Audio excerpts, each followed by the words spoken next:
अले पुत्र रोटी खा ले।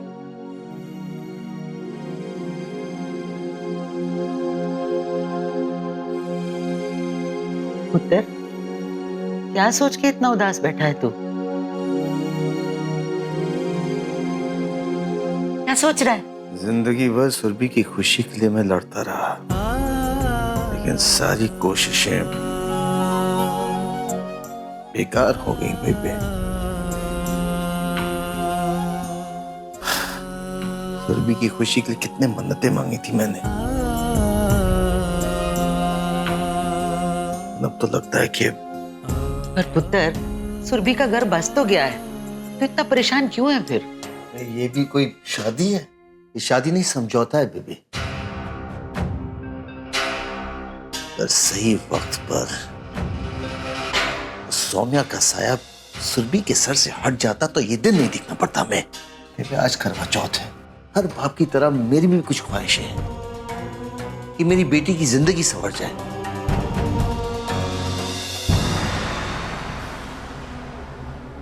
उसकी बदनसीबी देखो, उसका पति भी इसी घर में पड़ा है। पर पुत्र वरुण बहुत चंगा मुंडा है और अपनी सुरभि से बहुत प्यार करता है।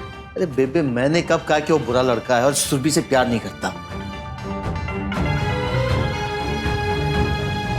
लेकिन प्यार के सहारे जिंदगी तो नहीं कर सकती ना बेबे। सुरभि को तो इससे कई गुना अच्छा पति मिल सकता था। अफसोस तो इस बात का हमेशा ही रहेगा मुझे। पुत्र तू इतना ना सोच इस बारे में। देख, नसीब से ज्यादा और समय से पहले किसी को कुछ नहीं मिलता है। और क्या पता आगे चलकर यही वरुण किसी लायक बन जाए। पुत्र उम्मीद पे दुनिया कायम है। तू अपना मन छोटा ना कर और अपनी सुरभि की खुशी के लिए दुआ कर बस। चल अब रोटी खा ले तू। ये ले, और सोचना बंद कर, आराम नाल रोटी खा। ये पुत्र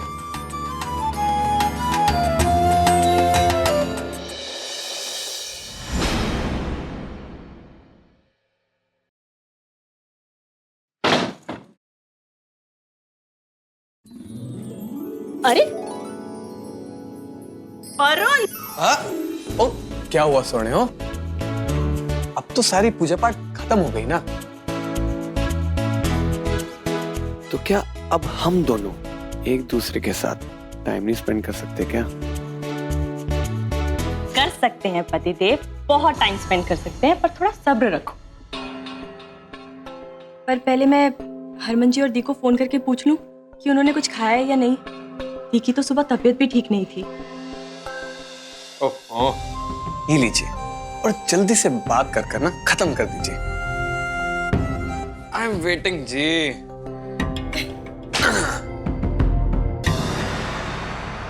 ठीक है।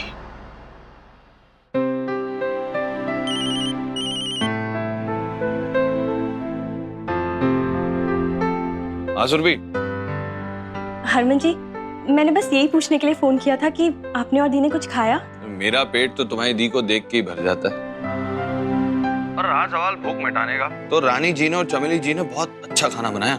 हम बस अटैक ही करने वाले हैं। चलिए, अच्छा है। पता है हरमन जी, आपको और दी को यूं देखकर ना बहुत अच्छा लगता है मुझे। बस हमेशा यूं ही साथ रहिए और खुश रहिए। और हाँ, हरमन जी, दी को मेरा आई लव यू कहिएगा। हाँ, अब आप लोग कुछ खा लीजिए, मैं बाद में फोन करती हूँ। बाय।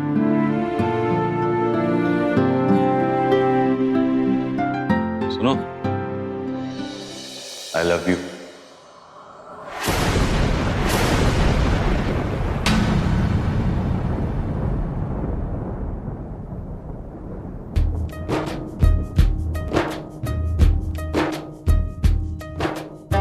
क्या आप लोग मुझे ऐसे क्यों देख रहे हैं? अरे ये मैंने नहीं, सुरभि ने कहा है उसकी दी से आई लव यू कहने के लिए। ये आई लव यू उसकी तरफ से।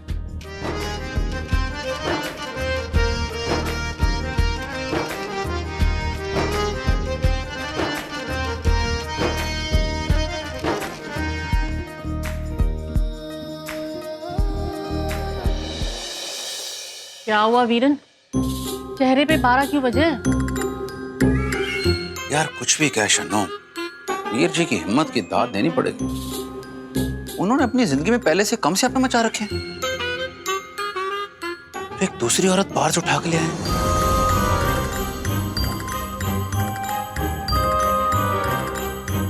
हाँ वीरन,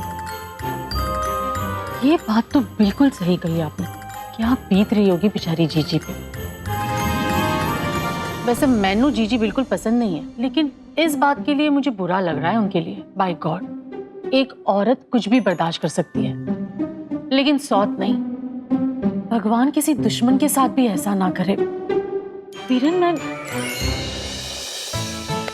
क्या सोच रहे हो वीरन? मैं सोच रहा था कि वीर जी को इस उम्र में इतनी सोहनी लड़की मिली कैसे? नहीं है तो बड़ी मनमोहक यार, हैं? कुछ बात तो है उसमें। ओ, क्या चल रहा है दिमाग में?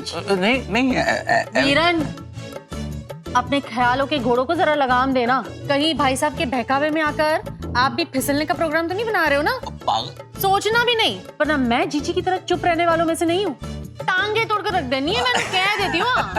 और कैसी बातें करती तू शन्नू यार, है? मैं वीर जी की तरह हूँ, है? ओ ना, मैं लव करता हूँ तुझसे। पता है मैंने।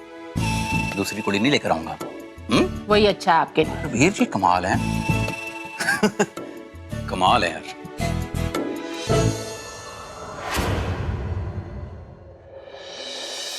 तेरा इश्क है मेरी इबादत, दीदार है दिल की राहत। तेरा इश्क है मेरी इबादत, दीदार है दिल की राहत। तेरे सजदे में सर झुकाऊं, तेरे सजदे में सर झुकाऊं। मुझे दे दे इतनी इजाजत, तू ही मेरा खुदा, तू ही मेरी दुआ, तू ही मेरा खुदा, तू ही मेरी दुआ।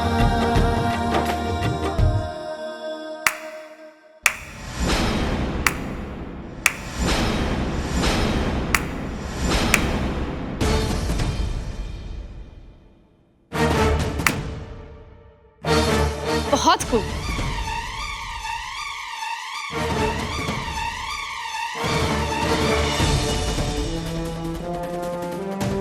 यहाँ क्या कर रही है?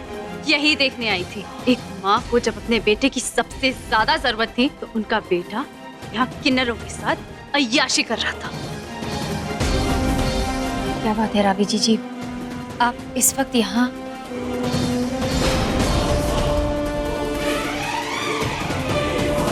वाह बाऊजी, घर में माँ की सौत लेके आ गए हो, तुझे कोई फर्क ही नहीं पड़ा है?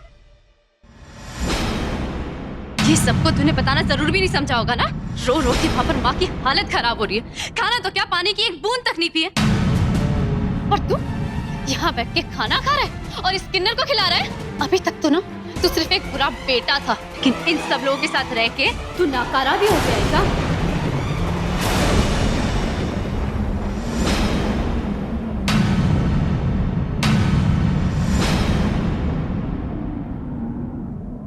मैं तुझसे बात कर रही हूँ, कुछ बोल। हो गई तेरी बकवास, चल निकल यहाँ से। हरमन जी, मैं समझाती हूँ जी। वो यही दिन देखने को बाकी है कि अब तू समझाएगी मुझे। एक किन्नर होके इस सारी बीमारी की जड़ ना सिर्फ तू है।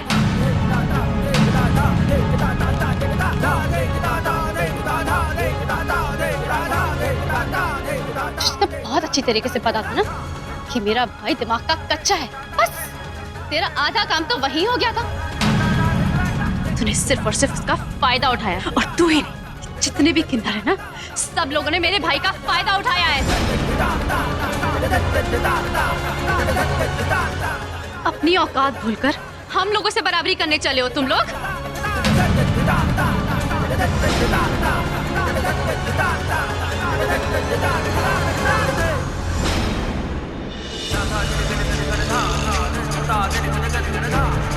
रावी, तुम कुछ ज्यादा ही बोल रही हो।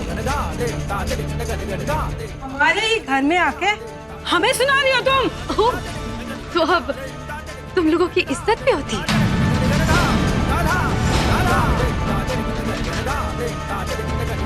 गंदी नाली के कीड़े हो तुम सबके सब। साफ पानी में रहने का सपना देखना ना तुम लोग बंद करो।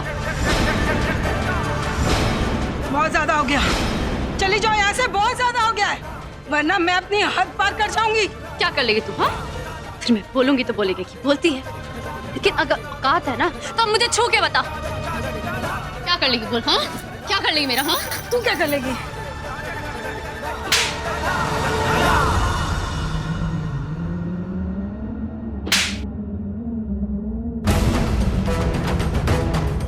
छोड़ दे, मैं तेरा खून कर दूंगी। छोड़ दे मुझे प्लीज। सुनिए, क्यों मैं क्या कर रही हैं आप? ये छोड़िए। रानी, रावी को छोड़ो। प्लीज छोड़िए, छोड़िए रावी, प्लीज क्या कर रहे हैं आप? ये छोड़ मुझे।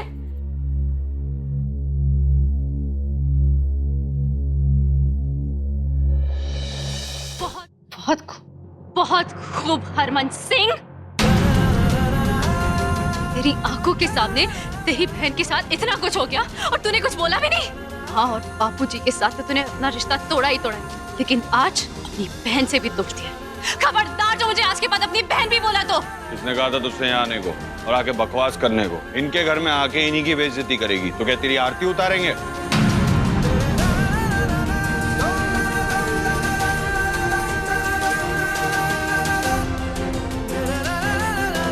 अभी सुन, पीतो और हरक सिंह से कह दे फालतू के स्यापे करके टाइम खराब ना करें।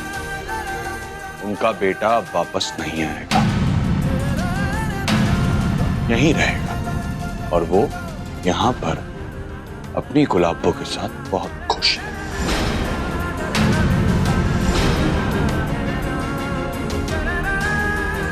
जीजी